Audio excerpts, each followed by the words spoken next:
This show is part of the RetroZap.com podcast network.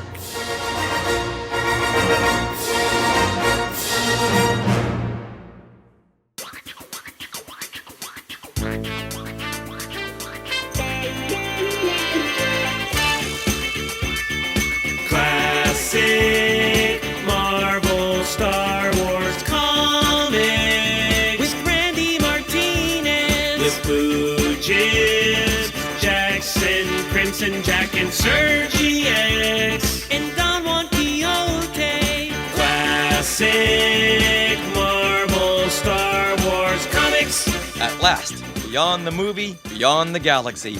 This is the tagline on the cover of each issue of the Marvel Star Wars comics from 1977 and beyond. I am Richard, and I want to welcome you all to Classic Marvel Star Wars Comics. I'm here to take you through the story, share memories of reading this series as a kid, and to see how well these plots and characters stand up over time. Hello, everyone. I am Sarah, and this is the show where we take you through each issue of the vintage comic series from the 70s and 80s. Now, I am new to these comics, so I'll give you my fresh perspective. Usually, this is the first time I'm reading these comics. And I'm Randy Martinez. I am a Star Wars artist, and I am here also to share memories, childhood stories, and to give my insight from the point of view of the artiste, however you want to say it. Are you French? You're French, then you can say artiste.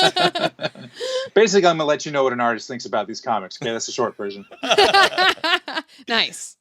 All right, well, when we last left off, we were on issue number 8 for a Duba 3. So as a quick reminder here, Han Solo and Chewbacca were hired by a local moisture farmer on a Duba 3 to protect his village from a band of local thugs known as the Cloud Riders, led by Randy's favorite character, Serji-X.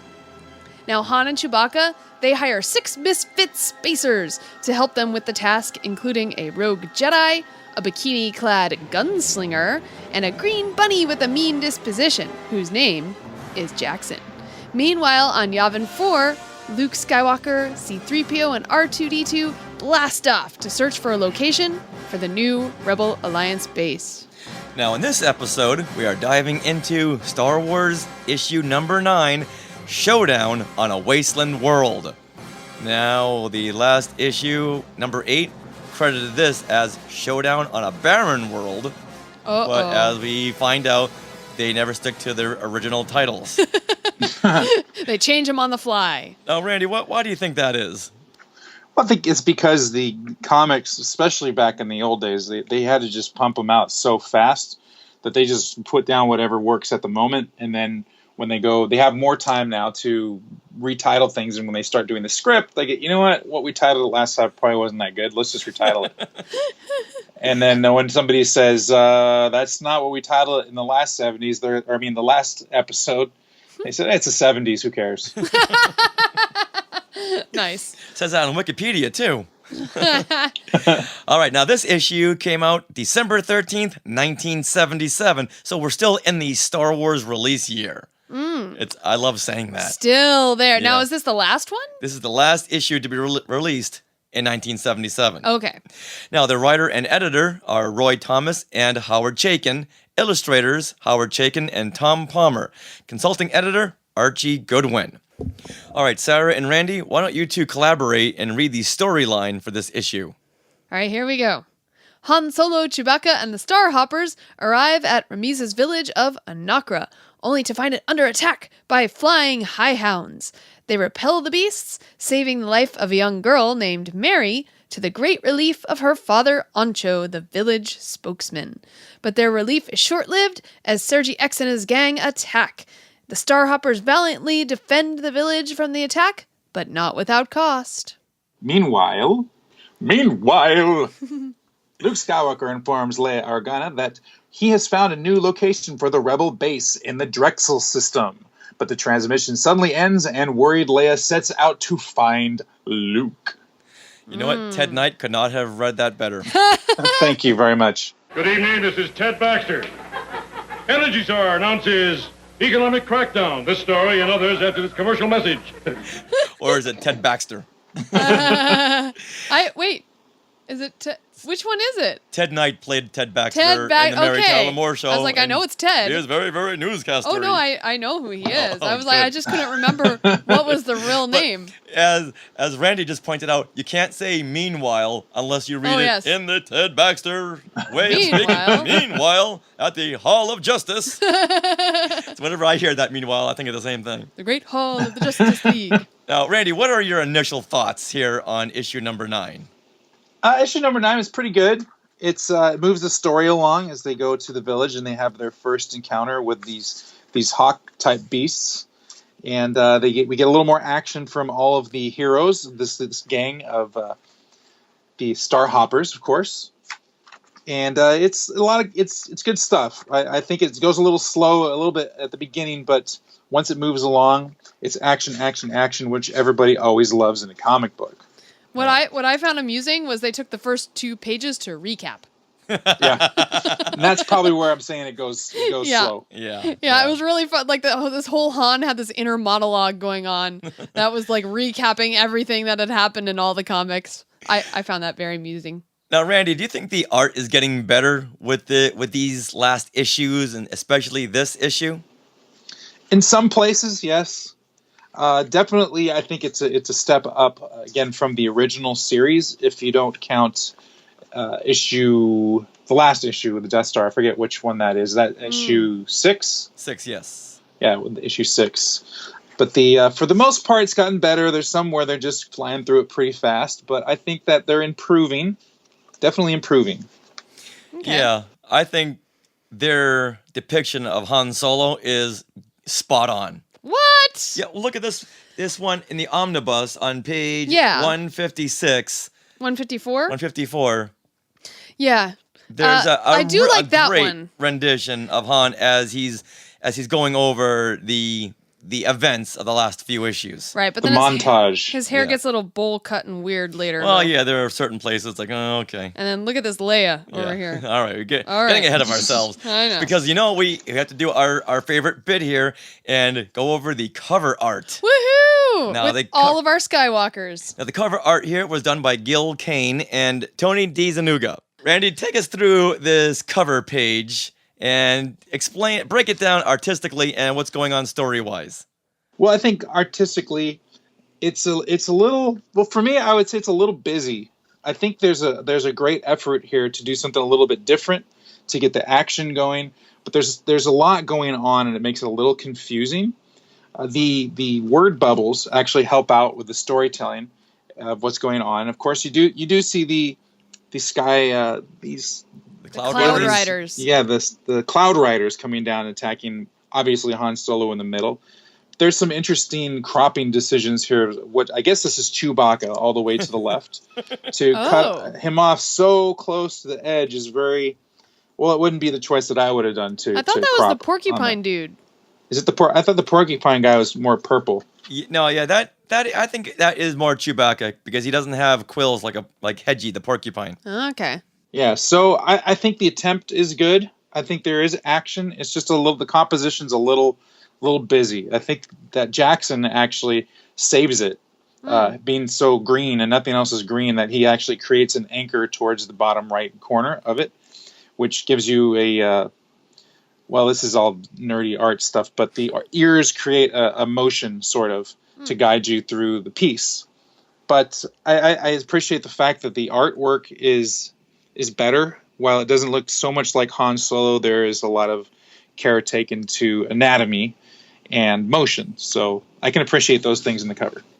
Do you think if we didn't see Jackson's ears, it looks like they are highlighting and pointing to the Cloud Riders? Do you think that was done on purpose? Absolutely. And that's what I was referring to when you see things, even like the gun that Chewbacca is holding. It takes you from the center in the middle, and it takes you up to the left-hand side. And then you see Han Solo's blasters, guides your eye up to the Cloud Riders, and then the ears kind of pull you down to Jackson. So it kind of creates, composition-wise, is like a triangle, sort of, if you think of as far as where the eyes are supposed to go. Right. Yeah. So the ears are definitely helping to pull your eye around the page. And then Han Solo says in those bubbles, in those word bubbles, "Keep firing, Chewie, all of you. It's do or die. Here come the Cloud Riders. And then Jackson says, yeah, and it looks like it's going to be die. Always the optimist Jackson is. Yeah. But I love the fact that he's looking right at the reader. Yeah. And delivering that line. Nice. Now, Sarah, you're an artist too. Yeah. What do you think about this composition here? I actually really like it. I think it's out of a lot of the covers that we've seen so far, it's very truthful to what's happening in this particular issue. It's like, yes, these 8 against the world are fighting the Cloud Riders, and that's exactly what's happening on this cover. So I do like the fact that that's happening. And like Randy said, it's very dynamic. You know, you really understand that these guys are fighting against each other, and there's movement in this cover. And I can see what you mean by busyness, but for me, I really liked it. And you can tell there's a lot of great care taken in the artwork. You know, the fingers, the Jackson's muscles. A lot of Skywalkers mentioned that. And in my opinion, I really like this cover. Now, as the non-artist, just going with first perception, I can recall as a kid, I didn't understand why they're in space. Like the last issue where you see them all and it looks like they're standing out in outer space. And even as a kid, I knew you can't breathe in outer space. So how was this happening? I think I was looking into it a little bit too deeply, and I see that they wanted to tie in outer space because of Star Wars and the characters. It makes it look more dynamic. But I didn't like the fact, because in Star Wars, the movies, you never saw anyone fighting out in space without a spaceship. Or well, I think it's more that it's at night, because you can see the ground there, the ridge there, this brown earth underneath Han Solo. Yeah, to me that looked like a crater. Well, you know, looking at this cover, I think I found what the issue is. Now, if you with your hand, and all of you listeners, if you're looking at the cover, if you cover up the Chewbacca character and the gun with your hand, the composition actually works a lot better. And I think the issue is that the gun that Chewbacca is holding, and Chewbacca pretty much all together, it's not giving Han Solo room to breathe on the page. It's so close to his back, everything just kind of, it makes it feel too busy. If you took Chewbacca out of it, made him smaller, and you can see more of his body off the side, if you gave Han Solo a little bit more room to breathe, I think this cover would have worked a little bit better. Okay. Yeah, I think they're just trying to tell you that, hey, these guys are backed up against the corner, so it really is do or die. Ooh. That's the impression I was getting. Now, we have a couple of fun Facebook comments. Yes. Okay, so my favorite. So we put this up on our new Skywalking Through Neverland Facebook page. No, Facebook group. Facebook group, right. The distinction is there. I know. And My now, bad. Skywalkers, if you want to join our Facebook group, please do. Just search Skywalking Through Neverland group on Facebook and you'll find that. Well, we like to post things that we talk about on our shows. And my favorite comment about this cover comes from my mom, Norma Jean Heitman. And she wrote, "I can't remember the last time I paid 35 cents for anything." I found that hilarious. And the last time I did was for this issue. Patty Hammond says, "That looks like a fourth wall kind of a cover where Jackson is telling us some serious stuff is about to happen." And a lot of people really honed in on that. Joey Pittman says, "Jax looks like he's staring down paparazzi." That's funny. All right, Chickafant says, "Based on Han's aim, the Cloud Riders have nothing to fear. They're safe on their flying bumper cars." That's cute. All right, and Diane Burke Tassin says, "Han needs to be tested for steroid use. Also, we need a standalone movie featuring a 6-foot-tall green rabbit." Here.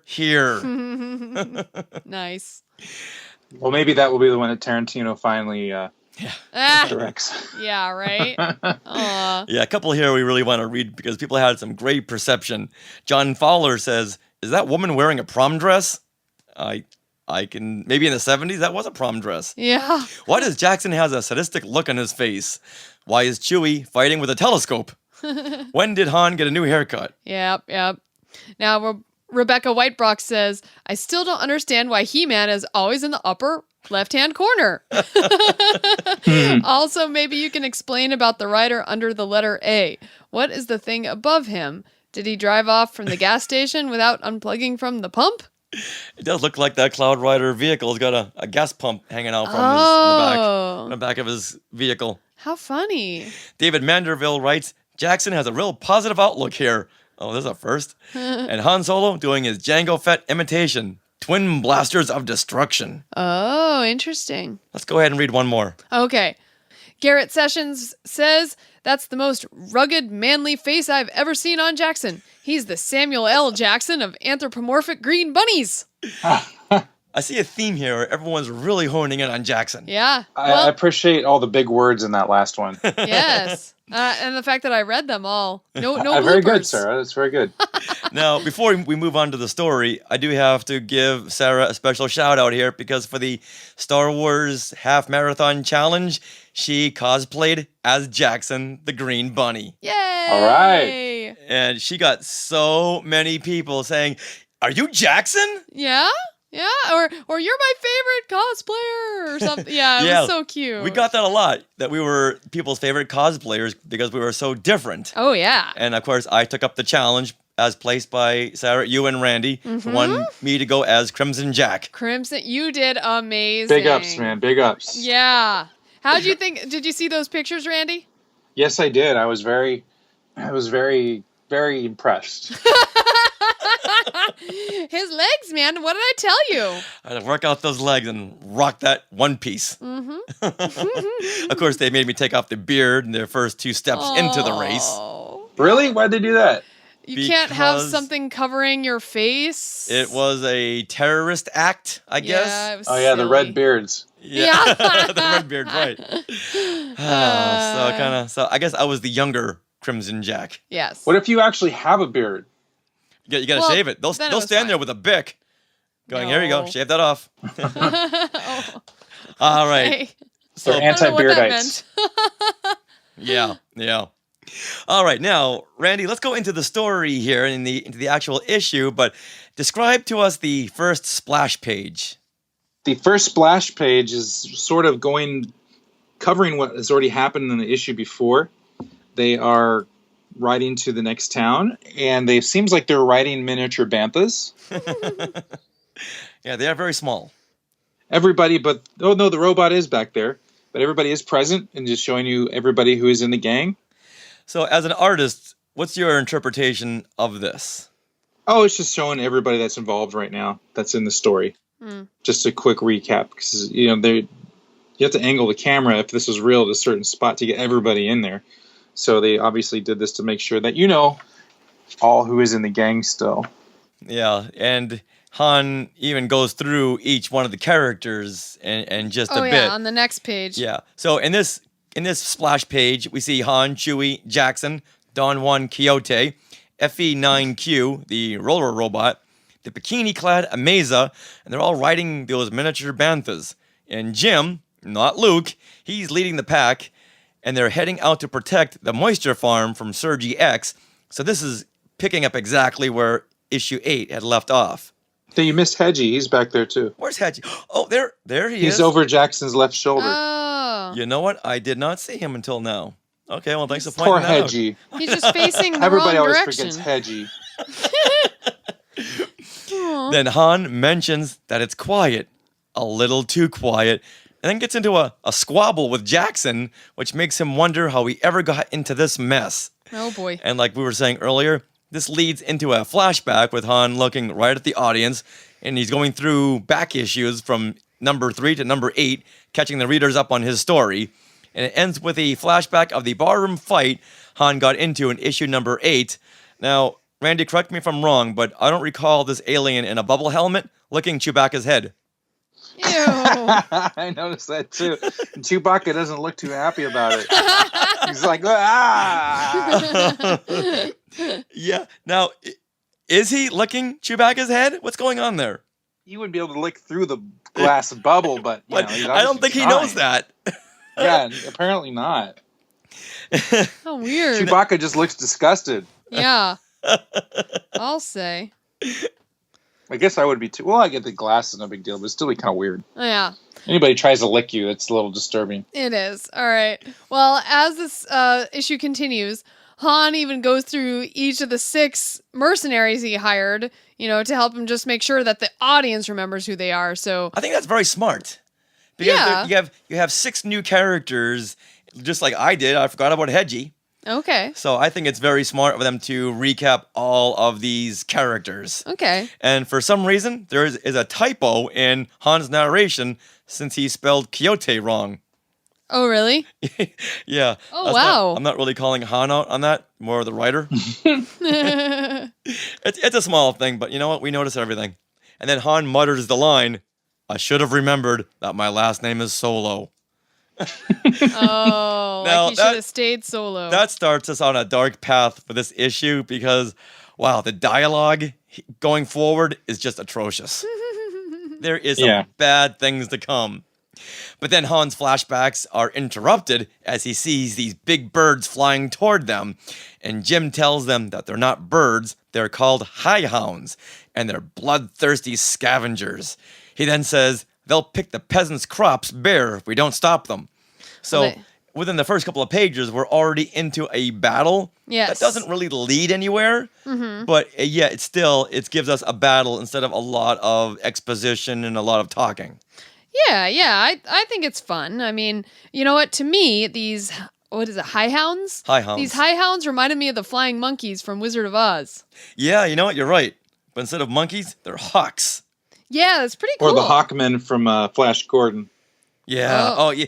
I'm sure this was taken as an homage to Flash Gordon. Now, Randy, what's your impression of these Hawkmen? Because like you just said, they're almost taken from Flash Gordon and almost feels like we've seen them in other comics. Yeah, I mean, there's a lot of references to other comic book characters or different mythological characters even, or they just look like they're kind of mashed up from other things. Yeah. A lot of the art of the bird guys kind of reminded me of Vulture from the Spider-Man comics. Oh, there you go. Yeah. Yeah, that's what it first reminded me of, actually, a bunch of vultures. Yeah. And you're right, it doesn't really go anywhere. It doesn't do anything really for the story. Well, except that Han eventually saves Merri. Well, that's true. Yeah. I guess it does creates something dangerous happen where he saves. Like, good point, Sarah. That's good. Thank You're you. right. Very, very good point. But I actually like the way that these guys are drawn. There's a lot of action to them. I like the way that they're drawn really loose. It makes them a little more scary. And there's a lot of action in here. So I like these guys. Yeah. Oh, yeah, me too. And I really love the fact that it hits the ground running. No pun intended. And Han Or says, it hits the air flying. hits the air flying, yes. And I love this line from Han. Okay, guys, now we know these birdies aren't immune to a well-aimed blaster. There's a lot of talking during these battles. Well, yeah. Gotta have the word bubbles, right? Because, you know what? When there's not a lot of talking, I get confused as to what's happening. I noticed that in the current comics today, the ones that are coming out now. Yeah. And sometimes they'll have like 4 panels with no words, and I'll be like, wait, what's happening? And I'll get confused. So I like that there's, lots of talk. Okay. Well, apparently these guys aren't too big of a threat because they keep getting blown out of the sky. It's true. And Ameza is blasting them while narration over her head reads, Ameza, once a member of the dreaded Black Hole Gang, is wanted dead or alive in 6 star systems. And it isn't for the way she threads a needle. Well, now, what the hell is that supposed to mean? Wow. Explain to us about this. Is that a 70s thing? Like, is that No, that's just, well, it putting is women in a in their way. place? It is in a way that it's a very sexist line. Yeah. Because unless a woman is in the kitchen or threading a needle or taking care of the 6 kids while she's Right. barefoot, Right. that just is not a woman.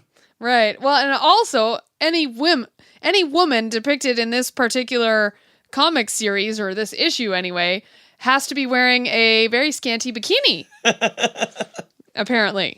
Yes, Anyway. she is extreme. Oh yeah, every woman in this except for Leia is Yeah. scantily Yeah. clad. But I want to bring up something that bugs me. Okay. All right. So Don Juan Quixote, right? Right. He's the The Jedi ex-Jedi, guy. yes. Right. Okay. So he bugs me. Like, no one should be wielding a lightsaber. That's like, right, in this time period, it should be just Luke. Like, Luke is the last of the Jedi, will you be? You know, like, that thing. So that whole panel on page 157 of the omnibus that, you know, says, as for the last of the Jedi Knights, and then he's talking like a knight of old, fie upon you, foul feathery fiend, in the name of justice, let this planet be cleansed of such filth as you and your brethren.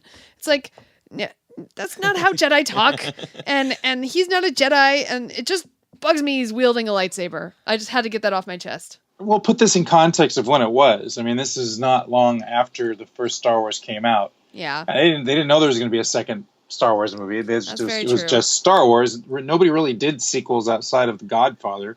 Yeah. You know, at that time. So Star Wars was just going to be a standalone. When did Jaws 2 come out? 78. Was it 78? Okay, so stand corrected again, but but I mean, it really wasn't that.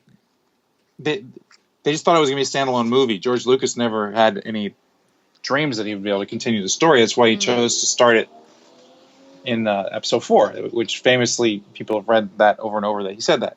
Right. Anyways, so if you put it in that context, all this stuff is, I mean, they only heard of the Jedi Knights. You know, so they don't know. Nobody really knew what the Jedi Knight was, or what they could or couldn't be, or how they talked. So it was just it's a big free for all. Yeah. Yeah, and I think the lightsabers was such a huge hit with the kids. Yeah. And they couldn't deal too much with Luke in these issues. They had to give the lightsaber to somebody else, and that's when Don Juan Quixote comes in. Except he doesn't. Spoiler! Oh. Come on, one page at a time. Okay. I'm sorry. All right. Well, that makes more sense. I mean, to me, you know, I'm first reading these now, and you really have to put them in context of the time. So thank you for helping me do that. You're welcome. Now, this is one of my favorite parts right here, where Hedgie the porcupine, he's the one with the green Doctor Strange cape, he's flinging his needles at the High-hounds and turning them into living pincushions.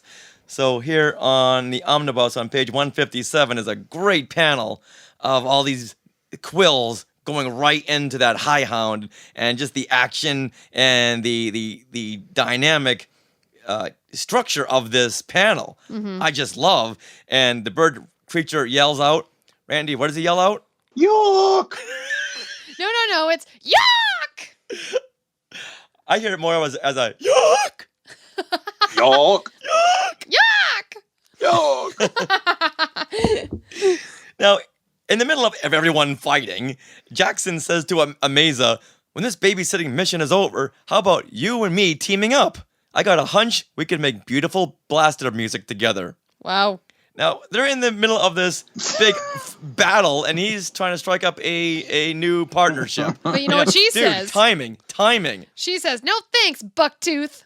You know, not getting too far ahead, but it happens again between two other characters. Oh, well, and also, so Ameza continues, no offense, but if I hung around with a guy who looks like a big green rabbit, folks might start to talk. Ouch. Ouch. Really? You look like you're trying to get a date on a Saturday night. Yeah. Yeah, I think people are already talking, woman. Yeah. So, yeah, you not because she threads needles. Yeah, you go thread your needle. I'll go solo like Han over here. Oh, all right. Just then, Han sees a High-hound swooping in on a very scantily clad girl and scoops her up at the last minute. He says to the High-hound as he shoots him in the face, "Here, Stoneface, try chewing on a laser beam for a while. Not that it would be too easy, with no teeth, or for that matter, no head." Oh, that's a visual. Yeah. All right. So this is another line I have a problem with. So this is the typical damsel in distress being rescued, which to me is like totally un-Star Wars with the whole, you know, Leia being so strong female. But so there's this panel, of course, you know, she's hanging on Han and she's naked pretty much, except for her boobs. And she says, "I thank you, kind stranger, for rescuing me. But I don't understand." It's like, what is there to understand? I know. What is she not understanding? Did you not understand that he just rescued you? Yeah, like you were in danger? Do you not understand why you're dressing the way you do? Yeah. And Are you trying to get the attention of the village hunk? There's no jacuzzi in sight? I'm confused. So I don't understand what her outfit is here.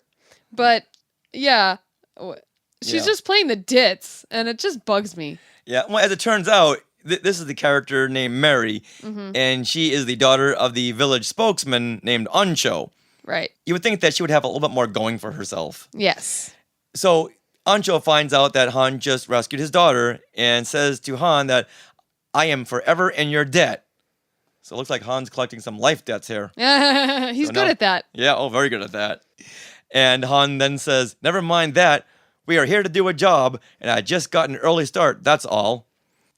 At that, Ameza calls him out and says that he's going soft over a girl not much bigger than a Woodian wood sprite. Okay, hold on. Ameza says, well, picture that. Han Solo, last of the red-hot space smugglers, going soft over a girl not much bigger than a Woodanian wood sprite. That's a mouthful. That's really fun. That's actually up there with my favorite line. But wait a minute, there's a good line coming here. Okay. When Han says, did anybody ever tell you talk too much? She says, one guy once. Last I heard, his widow was living it up on Bestine with his death benefits. Oh. That's a good line. I guess. That's a good line. So interesting that he has this banter with Ameza that he kind of eventually ends up with Leia. Like Yeah. Han and Ameza. Well, I think he and Ameza once had a little bit of a past here. Oh, okay. All right, so at the end of this battle with the High-hounds, Han orders everyone to get back to work and get ready for Serji-X and his blaster happy clowns. Now, what do you imagine a clown would look like on Duba 3? I don't know. I don't like clowns. I'm scared of clowns, so I don't like thinking of the clowns. Aww. Was there a childhood incident? They're just wrong. I don't like clowns. They're grown men in makeup. What's not to like? No, stop it. Randy, is that one right behind you? I'm getting weirded out, man. With their big red nose? Stop. I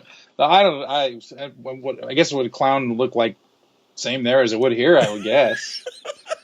I don't know, creepy and nasty looking. And all right, from there we cut to the Rebel base on Yavin 4. Oh yeah, this was like, whoa, wait, what? Where are we? So finally we get to see other characters, which I really like. And now Leia is getting worried that she has not heard from Luke, since in the last issue he took off to find a new Rebel base, and Leia had to stay there.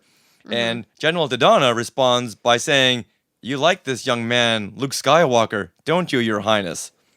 Well, now why does he go there? She's saying that she's worried she hasn't heard from Luke. I think they're just trying to create a story. Perhaps. yeah, and he notices she spends a lot of time alone, and some companionship might not be a bad idea for her, you know? He's just looking out for her. Yeah. Okay. But then there's an awesome panel of Leia as she races out. I'm not sure what she's doing down there, but she's like all hunched over, like she's ready for a 5K. Page 161. Sprinting. Yeah. Yeah, she's ready for a 100-yard dash there. Yeah, she is. But, can we go back to page 160 of the omnibus? The panel of Luke, the last panel on that page, is actually one of the best artistically rendered Luke. Yeah. I think it's great. Yeah, so here's Luke and 3PO and R2, and they're the only ones who are manning the Rebel blockade runner. And Luke reminds the audience that they're looking for a new base for the Rebels to migrate to before Darth Vader sends the whole Imperial war fleet against them. And then Luke breaks the radio silence to Leia and reaches out and says that he found a potential new base in the Drexel system. Then suddenly he feels a tremor in the Force, and his signal to Leia goes out. Is that what he's feeling? Yes. What? Really? I just thought he felt something, like not a tremor. Indigestion. Yeah, No, it isn't possible. I ate organic. There's no way. Now, I know I brought this up last time, but Luke says, what in blazes? Which is what Obi-Wan says in Attack of the Clones. What in the blazes is he doing there? And I'm just wondering if maybe Lucas or Jonathan Hale, who wrote the script to Attack of the Clones, remembered this from the Marvel issues and called it back. I doubt it. Yeah, I think you're stretching there, dude. Yeah, that's a common phrase. When have we ever heard what in blazes before? Honestly, it might have been not even in the script. It might be just something they said. Well, on someone's set. calling. Then Ewan McGregor is calling it back. Unless think someone so. else read this issue and used it in their book or comic, and it was like 6 degrees of what in blazes until finally. I think that's too much of a coincidence for them to use that, which was also read in this book. Yeah, but I don't think they're going to go back specifically to issue number 9 to get some dialogue. Yeah, but I don't see. You know what? There was a word bubble in issue 9 on page 15. I think this would go really good right here at Obi-Wan says with the blazes. Yeah, I think you're stretching. You never Richard. know. You know what? You know what? Get George on the line. Until I know for a fact, I'm not going to let that go. I also don't see how there's a tremor in the Force here. Yeah, I don't get that either. He could just be seeing like a ship coming in or something. Or have you gone and read forward in the comics, Richard, and you're letting us know? No, his eyes are closed. He's feeling something. Now, generally... Randy! You said it, not me. So he's stretching out with the Force. His eyes are closed. And that whenever a Jedi does that, they're always sensing something, some presence within the Force. That's the interpretation I got. Huh. Apparently Randy got something else. Wow. Like I said, you said it, not me. Interesting. All right, Okay. now. I felt him. Oh, don't go there. Once you hear that line, you just can't unhear it. All right, now back at the village, Merri's grandfather pulls Han aside to let him know they can take care of matters themselves. And Han says, "Lucky for you, I heard Merri call you grandpa, or your old age or your old age." You can't say this stuff. You really can't. It's like I know. It's so hard to read. Yeah, it really. Much less say it. It really is, because as a spoiler to what my Star Wars moment is, this is it right over here. Oh, yeah. When Han says to the old man, "Your old age might have been cut short." Yeah. Would Han ever say that? No, it's like the stupidest thing ever. He's like saying, "Back off, old man." But Yeah. he continues on with, "Or your old age will be cut short." Yeah, I totally wrote that down too. Whoa! What is whoa, going on? Whoa! And I love Grandpa's line. He says, "You think I am jesting, young man? It has been many decades since I have spoken lightly." That's the guy I want to hang with. I want to hear what this guy's got to say. Yeah. Well, that's one thing in the comics that, with Han Solo that I don't, that they've gotten wrong in here. Even if they only had the first Star Wars movie to go from, if you really think back, he's not really a wisecracking kind of guy. He just has a funny point of view with the things that he says. Right. More or less different than everybody else's because of where he comes from. But he's not like the wisecracking guy looking to be sarcastic at every turn. You're Right. absolutely correct, and everyone always pictures him as the wiseacre, the smart ass. But he's not. Mm-hmm. No. Even in the radio dramas, they try to give him these lines that would qualify him as a wiseacre. It's like, guys, that's not Han Solo. Like you said, Randy, he's got that point of view, which is sometimes sarcastic. Right. But and also to your point, I think like looking at these comics and how they're writing some of Han's dialogue, they're going back to like how he is as a smuggler in the majority of Star Wars A New Hope. However, at the end, he has his growth. He has his character journey. He has his turning point. Good point. And so that's where they should take his character next. However, there, I guess, wasn't enough in the movie of him, obviously. Well, no, that's a good point, that he does have a character arc. Yeah. But now they're taking it back, erasing that character arc.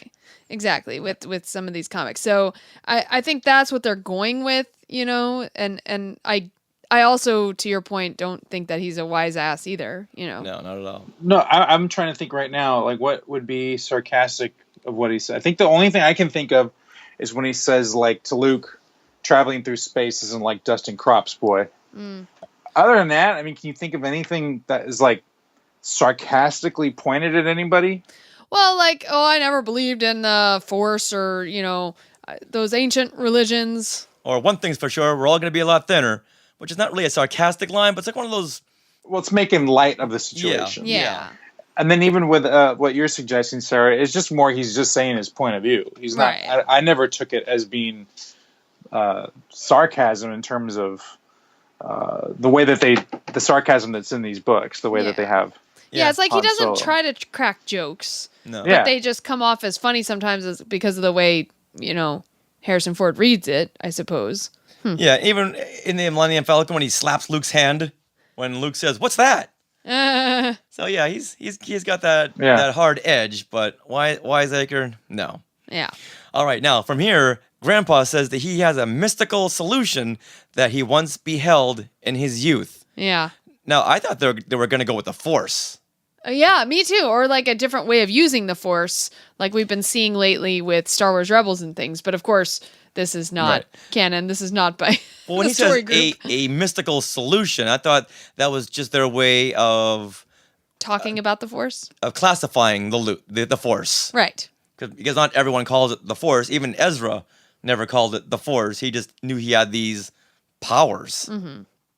Now, Oncho tells Han that Grandpa fancies himself a mystic, a shaman, capable of summoning some legendary monster. Dun dun dun. That's exciting. I love when they incorporate big monsters into comics and Saturday morning cartoons. You do. And just then, Jackson says, if what they say about us rabbits having good eyes is true, then I suggest we get up off our fannies and cottontails because I got a hunch trouble's on the way. Have we just discovered a voice for Jackson yet? I think I know we went through a couple of options. touched on it last episode. I think we're gonna do it. Christopher Walken. Nice. Here, let me try. Ready. And if what they say about us rabbits as having good eyes and ears, then I suggest we get up off our fannies and cottontails. This is totally terrible, Christopher Walken. Sorry, Chris. This is terrible. Hey, it's better than I could do. Okay, finish it up. Bring it home. Because I got a hunch trouble's on the way. And now all about Jackson the rings his cadence. cowbell. I got a fever. And the only prescription is more cowbell. Oh. Or what about Shatner? Why don't you read it like William Shatner? Oh, I can't. Why? Because it's Star Wars. I just never got a good grasp of William Shatner. Yeah, I don't know. I couldn't He just tell you. has And if what they say about us long rabbits pauses. having good eyes is true, then I can't even read it as him. See what I mean? Then I suggest we get up off our fannies and cottontails, because I got a hunch trouble's on the way. And what kind of trouble are they looking at? Uh-oh. Big trouble. Big trouble in Little Aduba 3. Now, this next panel of Serji-X, Randy, who does he look like to you? I know he's your friend and all, but who does this interpretation look like? Well, he's fashioned after Sergio Aragonis, but he's not looking so much like Sergio anymore. He's looking a little bit more like Robert Goulet. Who's that? He's a lounge singer in Vegas. Now, to me, he looked like Geraldo Rivera. Oh yeah, a little bit. He looks a little just bit. like him Absolutely. there. So here comes Sergi Rivera and the Cloud Riders, and Sergi wants himself a little bit of Merri, if you know what I mean. Merri just came of age and is looking pretty hot. Oh. And Han doesn't take this lightly and tells his star jumpers, they're no longer star hoppers, Yep. they're now star jumpers, to let him have it. But Han is having some doubts about his odds, and he even says, right now, I sure wish we had some of that Force I keep hearing about. Now, suddenly he believes in the Force. Yeah. Yeah, the last issue, or was it number 7, he was really dwelling on the Force, and I wish I had the Force right now to make this much easier. I don't know. Well, suddenly a Cloud Rider is about to take out Jim, of course, for impersonating Luke. Well, then he had it coming. Yeah, and the roller droid Effie, he rolls in front of the laser blast and sacrifices himself. So already, bam, we're losing some of these we guys. lost one, and what a sad rendering right there. I know. I don't want to say rendering. What's the right word, Randy? Drawing. Drawing? Artwork. Drawing. Yeah. Okay. What a sad drawing this is, seeing this droid with his arms flailing as he tries to protect his friend. And okay, so how do we say what happens when he gets shot? Bzzack! Nice. I like it. Effie! Aww. Yeah, I really saw Effie and Jim having a very contentious R2 and 3PO friendship. You know, they're always there to watch each other's backs, but that doesn't stop them from giving each other these digs. Right. But here's this poor 70s looking robot, and he just rolled right in front of that laser blast that was meant for Jim. I know. Oh. Well, all right. I don't know. Oh, go ahead. There's something about their relationship reminded me of I don't know which one it was, but just kind of those silly relationships, almost like Lost in Space between the robot and Will Robinson. Will Robinson, yeah. That's kind of that. That's what I'm thinking of. Huh. Their relationship's kind of like it's Robbie the robot, right? Yes. No, just robot. Oh, it's just robot and Lost in Space? Yeah. All right.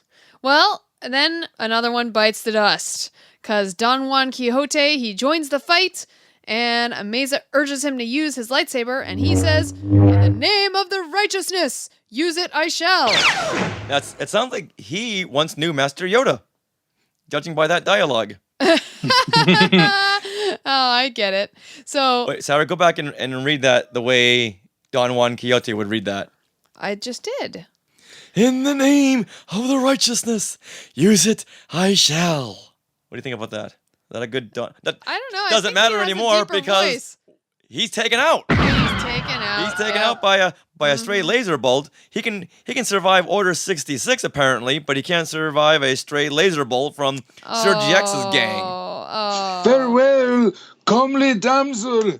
At least you shall survive. Or live.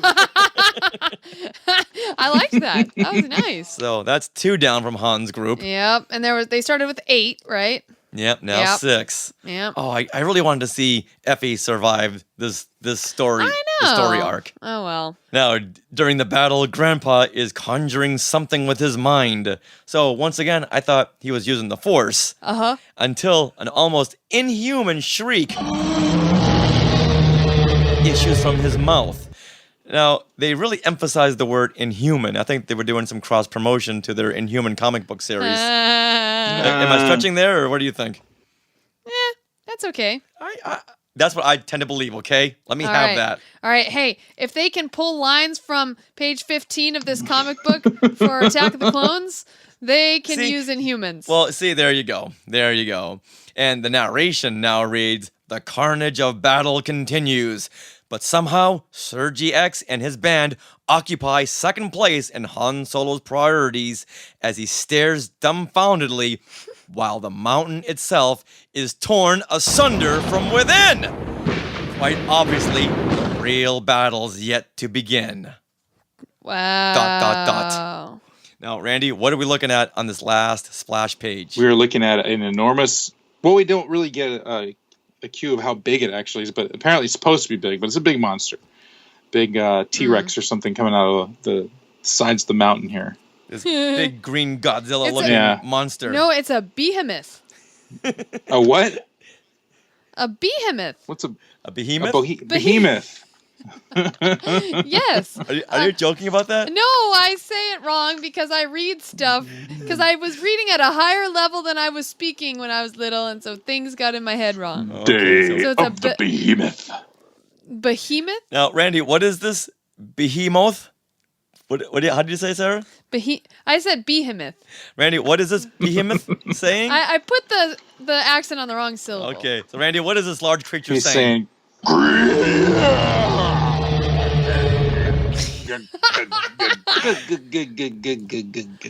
Excellent. Now, you're holding the original comic in your hand, Yes, right? I am. We're holding the omnibus. Now, in your comic, is he green with dark green liver spots on his head? I guess you'd call that green. He's a little more. He's more like mud color with dark green spots. Okay. Now, like I was saying earlier, I love when they would bring big monsters into comics and cartoon TV shows. Do you remember this monster? Oh, I sure do. Oh. I sure do, because I loved the big monsters, the King Kongs, the Godzillas. So when I saw this, I thought, oh, my worlds are coming together. Star Wars and the large-scale monsters. But then the comic book ends. Aww. I have to wait 31 more days until issue number 10. How sad. Now, Randy, now that we've gone through issue number 9, what are your overall thoughts? Have they changed since the beginning? Well, I mean, it's about the same. The action's good in it, and it's fun. The action in it. The dialogue is terrible. I thought it was terrible to begin with, but when we're sitting here trying to read it and we can't even read it, makes it even, out loud, makes it even worse. Yeah, I think so. Sarah, how about you? What are your thoughts now? Okay, well, yeah, I kind of had the same thing. I had dialogue written here under overall thoughts. And yeah, some of that stuff that Han says is just ridiculous. Yeah. But I do like the action in this one. Like some of the previous comics, it was like filler waiting for some action to begin. Right. Whereas this actually has 2 big bouts of action. And I mean, yes, there's like a damsel in distress thing that's a little very 70s, but other than that, it was exciting to read, and it did go really quick for me. Like, I wasn't looking at the end going, all right, when is this going to end? And plus, we get Luke's storyline with the Rebel Alliance. He is now, his story now is pushed forward where they found a new base. Right. So he's not just out here for a couple of issues looking for what would become Hoth. Mm-hmm. He's now found something in the Drexel system. So I like the fact that they're really moving forward with that storyline. Now, for me, I love the fact that it seems to be standard that they begin with a battle and end with a battle. Okay. So I like the action orientation, and I love the fact that they don't play it safe, and we lost 2 characters. I thought that was a bold move, especially when they're the good guys. But there's so many of them. You got to kill off some. Yeah, but each one has got their distinguished character traits. Right. Well, I'm just and each glad. one looks very different. That's true. Well, they got rid of my least favorite, which was Don Juan Quixote. And you really didn't like him, did you? No. I want to see more of him. I'm sorry. So I do like this issue a lot. I think it had a lot going for it, and I think the artwork has really stepped it up, except for Grandpa, which I can't understand what's going on with his mouth. Yeah. Either he's got long hair or his skin is like grafting over each other. One other issue that I have with the Luke and Leia story is, well, 2 things, actually. I still don't believe that Luke Skywalker could pilot that blockade runner all by himself. I'm having issues with that. But the other thing is, like, I'm wondering about the timeline here on this. How long have they all been apart? It feels like it's been a long time, at least a year. Well, issue number 7 picked up right at the end of Star Wars. So I can't see this being more than 2 months out. Yeah, if that. Well, because didn't Han, they left the base, right? Right. Right after Star Wars. And then he was set upon by the pirates. Crimson Jack. Right. And then he landed on Aduba 3, right? Right. And then he's just been here for, what, a week? So I don't think it's that long. Okay, well, even if it's that long, it's just me thinking, okay, the Death Star was right there with Yavin 4, right? When it exploded? Yep. So it's close. Now, yes. They're like acting on Yavin 4, like, there's no big deal. We're just going to hang here till we find a place. It's like, you would think that when word got, or they didn't get any more transmissions from the Death Star, the Empire, they're going to send some Star Destroyers out there to see what's going on. Yeah. I just, it's kind of weird that they're just still there in Yavin 4. It's like, yay, we won, but let's hightail it out of here. That's... I just think it really crippled their infrastructure, and they're all scrambling to figure out what happened, who's responsible, how can we really come back from all this? Right, but I mean, I understand Randy's point, but if you do look at the very first part of where we go back to Luke and Leia, or Leia anyway. Let's see. Right, she's at the Massassi base. Right, and it prefaces it by saying... This is what is happening at the selfsame moment on the 4th moon of the distant planet Yavin, or rather, beneath the surface of the jungle-infested satellite. So it's like they're underground. It's implying that they're underground and can't be seen, apparently. So you think they dug a base underground like they did on Dakwar in The Force Awakens? Well, here's the other question. If Vader and Tarkin, they discovered where the base was, right? You think it's just information they're just going to keep on the Death Star? Or are they going to send that info back to Coruscant, head base? Or we're going out to Yavin 4 because we found the base. Don't worry, we got this. Well, then again, this ragtag team did just kick the Empire's butt seriously by blowing up their ultimate weapon, the Death Star. So maybe they're holding back a little bit, going, hey, you know what? Maybe we should rethink this ragtag team. Well, I think they would send out that whole Death Fleet that they came out there with, and like they did with Hoth. They would just come out there right away. At least to see what's going on, and they go, they're still down there. Let's come back and send me some more ships, With the Emperor up in his high tower, not really giving much orders at this point, no one knows what to do. Darth Vader's spinning out in space. He's furious. He needs the time to collect himself. Well, while we ponder that... Maybe he hit his head in his TIE fighter as it was tumbling away, and maybe lost some... He got amnesia for 2.5 weeks. Am I stretching here again? Yes. While we ponder that, why don't we go over our favorite panels? Good idea, guys. Sorry for that little side distraction. That's okay. So you said favorite panel? I'm playing Leland Chi here. I'm trying to make everything make sense. Yes, favorite panel, Randy. My favorite panel is the last page. I'm with Richard, where I really love big monsters and stuff like that too. So I like the big monster they have coming out of the side of the mountain here. I think it's illustrated really well, and I could tell that the artist probably is not a Star Wars fan as much as they are just a comic fan. And here they get a chance to do what they actually want to do and not have to worry about Star Wars. And it really shows, because there's a lot of care and there's a lot of character in this monster. And I think it shows in the artwork. So I really like this. And there's a lot of action and everything, too. Yeah, that's cool. Okay, Sarah, what is your favorite panel?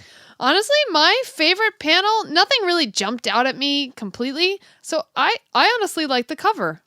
Okay. I think that's my favorite panel. There's a lot of action there. It kind of just symbolizes what happens in this issue. It's summing up the story. Yeah, and it's very well done. I really like it. I mean, I know we talked about some of the issues with what's going on, but that's my favorite panel. Okay, and you're entitled to that. What about you, Richard? For me, in the omnibus, it comes on page 157, and that's when a High-hound is being pelted with Hedgie's quills. Not only do you see the impact of these quills piercing this creature, but you also hear him scream, "Yuck! Yuck! Yuck! Yuck!" It's like an inhalation of breath. No, Yuck! No, it's yuck! It's a screech. It's a male. He wouldn't sound like It's a that. hawk. It's a male hawk, man. It's a hawk going, yuck! This is my panel, okay? If I want him to go, yuck, then that's what he's going to say. Asthma. Okay. Now, as an honorable mention, we're going back to page 154, and that's the alien licking Chewbacca's head. That is pretty good. Like, what is going on there? Wow. All right, Randy, what is your favorite line of dialogue? In this issue? Jeez. The only good dialogue in this issue is the first bit of dialogue on page 1. Yeah, I know, Chewie. I know. It's about the only bit of dialogue you can read. So I'm just going to go with that. All right. Sounds good. Is it Sarah? my turn? Yes, it is. I like Ameza saying, well, picture that. Han Solo, last of the red-hot space smugglers, going soft over a girl not much bigger than a Wodanian wood sprite. Okay. I practiced that. Yeah, I can see. So I can say it. Kind of a Mae West. Sure. I don't know. Anyway, I just thought that was funny. All right. I do believe they took Mae West and turned her into a space age character, and then Space Mae West? Mm-hmm. and you got Ameza. Okay. What All about right. you? For me, it's Jackson saying, if what they say about us rabbits having good eyes is true, then I suggest we get up off our fannies and cottontails, because I got a hunch trouble's on the way. Nice. The fact that he says cottontails I know. is just so ridiculous. Mm-hmm. I just couldn't see. And look at Jackson on the front cover. Could you ever imagine this Jackson here saying cottontails? Or fannies. Or fannies, right. Who says fannies except for like your aunt? Who was born in 1920. Yeah. Nobody says fannies. All right. How about most valuable character of this issue? For me, it'll always be Han Okay, how come? because he's my favorite. No, gotta go further. How did he prove value? Oh, well, Something I mean, specific. The very fact that he's here defending this village and he's not going to get paid very well. I mean, come on. You know, and he gathered all these troops together. He's defending people's lives for not too much. I mean, it proves he's got a heart. But it comes with a price. Yeah, but it's not going to be a very good price. How about, does he ever do something here that's very selfless? I guess he saves Merri. But look how she's dressed. I know. I know. What are your motivations, Han? It looks like he's copping a feel, too, when he saves her right there. Yeah. Well. It was the 70s. Yes, very much so. All right. Randy, who is your most valuable character of this issue? I will give the most valuable character to Don Juan Quixote for his sacrifice. Okay. Now, I would go the same direction, but with Effie for sacrificing his robotic life to save Jim. Oh. I thought that was a very... that moment there, he just deserved the most valuable character of the issue award. I thought that was a good character to choose, but I saw you'd already chosen it in the show notes, so I didn't. Okay, So I just picked Han. But Chewbacca doesn't really do much in this issue, does he? No, not at all. Not at all. All right, what is the most non-Star Wars moment of this issue? Sarah, what you got? Oh, it's what we spoke of, and it's when Han says that, to the grandpa, lucky for you, I heard Merri call you grandpa, or your old age might have got cut short. When does Han... that's so silly. Yeah, no wonder Lucas didn't love these issues. Yeah, so that was my moment. I know that was yours too, Richard. Okay. What about you, Randy? That definitely would be it. Probably the most non-Star Wars is just Han's whole personality isn't correct. And even if you put it into context and you just follow from A New Hope, it doesn't follow who Han Solo is. Because I always saw him more as like the cool, not quite as sparsely worded James Dean from Rebel Without a Cause, but that kind of cool. Like he thinks about what he's going to say first, and it means something, even if it's a little funny, and is in as few words as possible. Right. I think Han is so cool, he doesn't have to worry about being cool. That's just who he is. Yeah. All right, so that's my moment too. So we're all it's unanimous. All in it together. Yeah. All right. So with that, what do you say we wrap things up for issue number 9, Showdown on a Wasteland World? Now, before we do wrap things up, Randy, tell us what's going on in the world of Randy Martinez. Oh, lots of stuff. It's busy around here. I've been doing a lot of artwork for Aliens, of course. Another project has come out of the last trading card set that I did, so that's good. I also created a special edition or a limited edition print for Acme Archives of the movie Aliens. I posted that on my Facebook and Instagram, so you can check that out. So you can get those at Instagram right now. But I should be getting my artist proofs very soon here. I just haven't gone to pick those up. So those turned out really good. I'm really proud of that.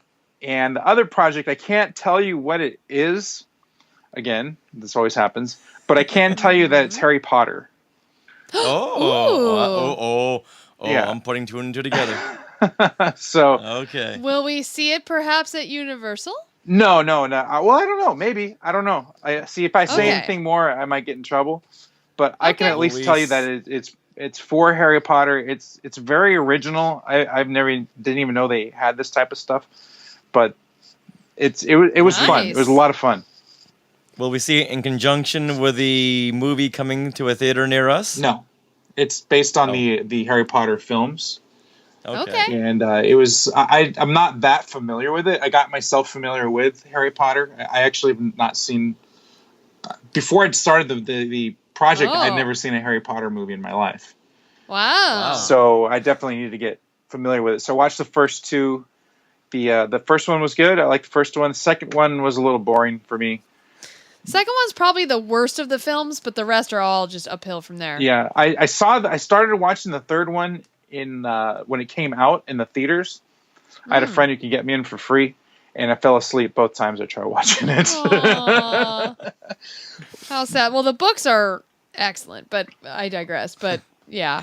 Now, all this Aliens work you're doing, is this in conjunction with the 30th anniversary of Aliens? Yeah, everything right now that's coming out for Aliens has to do with that. And of course, they are revving up to start another Aliens movie. I'm sure you've heard in the Prometheus 2? No, not Prometheus 2. There's going to be another alien xenomorph based movie. That's it's been in the news. It got pushed back a little bit, but they got the green light to do it. This isn't breaking any like rules or anything because it's been in the news. But they apparently what they're going to do is what do they call it? Retcon, kind of. Right. They're going to basically pretend like 3 and 4 didn't happen. 3 and 4 did not happen. Did not happen. So it takes place some years after the second movie, Aliens. So good. Oh, so we might see Newt make a return. It's possibly. I don't think the actress is going to be in it. She's retired from acting, but she's now a school teacher. Yeah. But Michael Biehn or Bean, however, he's in it, and Michael Biehn. Yeah, he's one of the producers of it. Also, one of the producers who's actually one of my friends. I played basketball with him at the YMCA. Is the actor Rico Ross, and he played Frost. And he actually gets eaten by one of the aliens, or killed by one of the aliens, but he plays Frost's brother in this next one. And he's one of the producers as well. It's how you get yourself put in movies when you produce them yourselves. But Rico is actually a really good actor, and he's been doing a lot of work. He's actually getting pretty popular nowadays. And so he's in that as well. And so I'm excited. I always liked the original Aliens movies. So to be working on them has been really cool. It's taken me back. Oh, yeah, definitely. Yeah, you're almost the height of an alien. Maybe if they need someone to get into that suit. Maybe. I'd do it. Yeah, that was always my dream coming out to LA because Aliens had just come out. I thought, I've got to play an alien. I've got to play an alien. And I almost worked at Stan Winston Studios, but no. Things fell apart. Yeah, I heard they only had like 6 suits. The whole Aliens movie was based on 6 suits that they had. Wow. And they just repeated scenes to make it look like a lot of aliens. Yeah, if you go back and look at some of those insert shots, the aliens aren't even moving. They're just propped up. Mm-hmm. And they place squibs in them and they just blow them to bits. Yep. There's not even anyone in those suits. All right, now, Sarah, there's something that we have to plug. Okay. And that is, there's another Marvel Star Wars comic book podcast out there called VoxBox Star Wars Comic Book Podcast. Yes. And what this show does is they'll review the comics within like 10 to 15 minutes, and then they'll have the listeners record a little dramatization of a scene. And so they'll insert that within the story the story synopsis. And it's a great podcast, and they reached out to us, and we're going to read several story reenactments. Yeah, and Michael Corley hosts that, and you will be able to hear them on episode 120 of Skywalking Through Neverland. So a really, really fun podcast.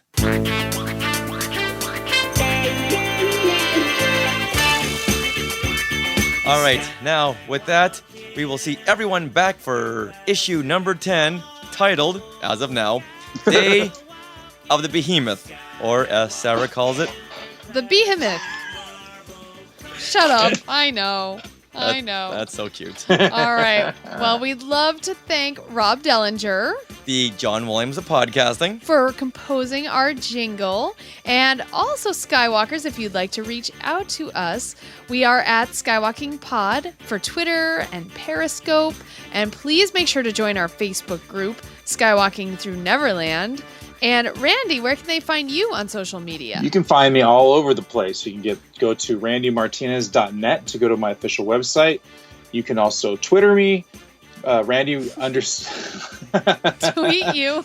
Tweet me, Randy_Martinez. And you can also find me on Instagram, RandyMartinez40. And then you can find me on Facebook. Just search Randy Martinez. You can find me easy enough for that. Awesome. All right, everyone. Well, as we always say at the end of each of our classic Marvel Star Wars comics, Forp!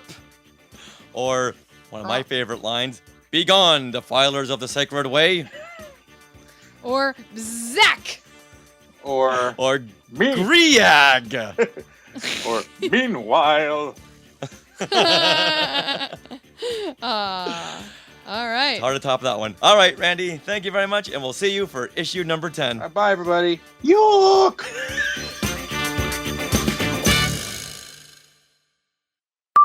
Han Solo and Chewbacca were hired by a local moisture farmer.